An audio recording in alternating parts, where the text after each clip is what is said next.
We have someone coming in here. Let's see here. Want to talk? Let's talk. But why is there so much pushback when people without an identity find themselves as Israel? And yet in any other area they find themselves, in any other religion, they don't get that much pushback from their family members. Why? Because this world has programmed us to believe that we're nothing.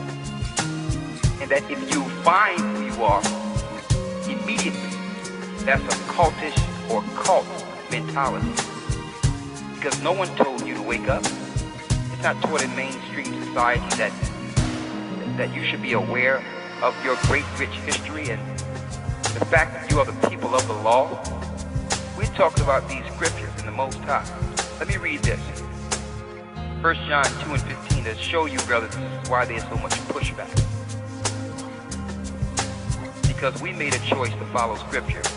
1 John 2 and 15 says, "Love not the world, neither the things that are in the world.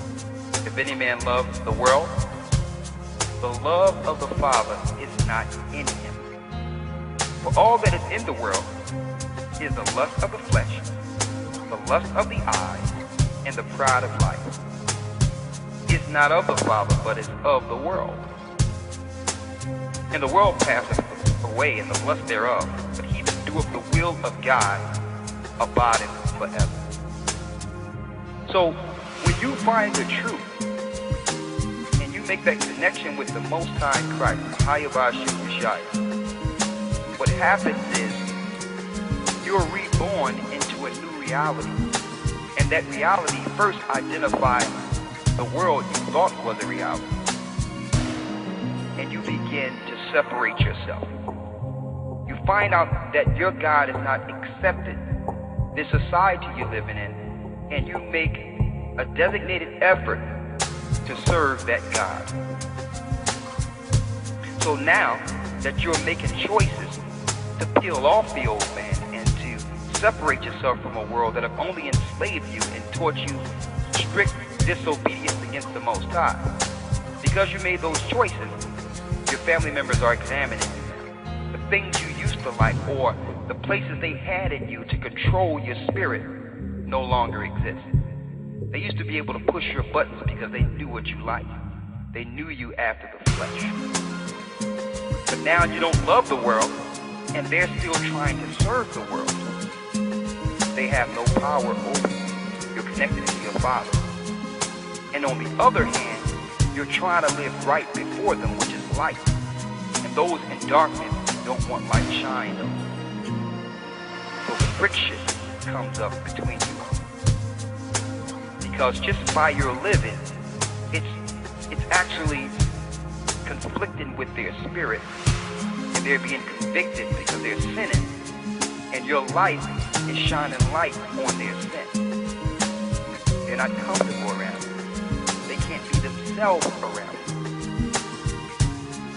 So through that friction, and because they can't relate to someone they once loved, the only recourse for them is to label you. Because they don't understand you. America have trained their slaves well to make you totally dependent on America, to make you think it's the best place in the world, and that there's nothing better. Why? Because you are a human resource. You are a battery or a slave. You're being used to help this. You're a cog in this wicked wheel. So they need that cog. They don't like you, but they can use you.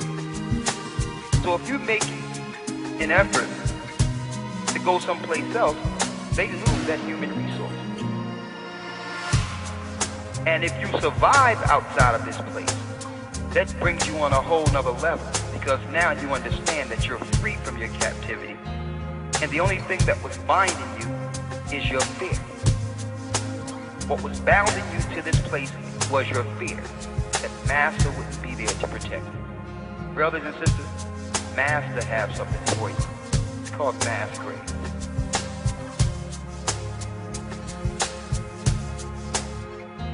Okay? You love your family? you don't. You try to warn your family, you only get pushback. Serve the Most High, brothers and sisters. Lord didn't give us the spirit of fear. Serve Him and thank Him for a truth that you didn't think existed. I thank the Most High that I can proudly say that I'm a child of the Most High in spirit and in the flesh. That we have a rich culture. That book that we find so precious, that the whole earth finds so precious, the most sought after, most publicized, and it sold more copies than any other book on earth. That book belongs to our forefathers. That's our history. I feel so good to know that. I feel good about that. And no one can take that away. I'd rather live a short life with the truth of the Most High than a long life in ignorance. Okay, our God is the God of the universe. And it's good to know that the same Lord that guided us to the truth was the Lord that was with us, was the power that was with us in the beginning. We didn't know Him like we know Him now. He always knew us. He will not forsake us. You show me your faith, and I'll show you my faith by my works. If I wasn't sure, I wouldn't be doing it. Are you sure? Open up that Bible and read it. Don't worry about your possessions. Lord, listen, we're living in a global economy. This flat screen with high definition can be brought anywhere. Okay? That furniture, that cushy furniture can be brought anywhere. But you only have one spirit. So, I'm to a point now where I'm looking at what the Most High says. I'm following Him. The people, if they don't want to follow the Most High, the only thing they can get from me is my prayer. I'm out.